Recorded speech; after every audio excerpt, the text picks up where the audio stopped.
Growing Up on a Farm in Kentucky. Stories by Stan Schmidt. Episode 2. Black Bunny Business. Growing up on a farm with all the chores we had to do morning and night before we went to school. And when we got home, we had calves, chickens, and all these had to be taken care of. You would have thought my parents would have thought we had enough to do. But my mother thought I should have a little business raising rabbits. And she suggested we buy a couple of rabbits. And they bought a couple of rabbits. One was a nice black one, which I really liked. And I think there was a gray one, a red one. And they also picked up an old rabbit cage that was pretty heavy. I don't know how my dad got it on the pickup truck. And they put it behind our concrete block shed where I started my rabbit business. We had all the food you needed.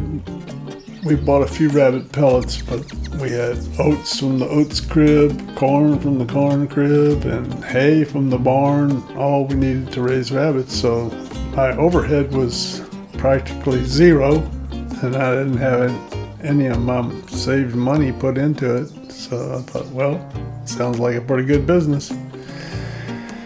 And one of the first, we bought a couple of rabbits. I think, did I say a black one and a red one? Mm-hmm. And a male rabbit. And before you know it, the black rabbit was having a nest of babies. She usually had about 7 or 8 babies, which I thought was good. I did have one rabbit that only had one at a time, and I thought, how can I make a business out of that? Only had one baby at a time. This one, after a year or so of raising that first litter, she was pregnant and going to have another. So I was watching her every day. I built these little boxes and put some straw in there, and they would go in there and have the babies and nest inside. The box was inside the cage. And it was a nice place for the babies to start life. But one day I went out to feed the rabbits, and the black rabbit had escaped from the cage. And I knew it was about to have babies, and I was worried, and I was looking all over the farm for it. Where could it have gone? Couldn't find it. Then I went down to this spring, which is straight down the hill from my house, where we always played and made mud pies and things like that in the water. And there was this big V-shaped crevice that went back into the hill. The water came out of. And I saw the black rabbit, and she ran into there. And sure enough, there was a nest of babies back in there, up a little bit from the water, under the rock ledge. And I thought, oh my gosh, what if it rained a lot and those babies drowned? I can't let this rabbit, all these babies drown. I should put them back in the cage. And then I thought, oh, the mom has gone completely wild. She takes care of herself. She's been living out here for weeks. It would be a shame to restrict her freedom. But then I thought about the babies, and I decided she needed to go back into the cage with her babies so I could feed them, because they were going to be eating more and more, needing more and more, and the mother was going to need more food. Well, it was a tough decision,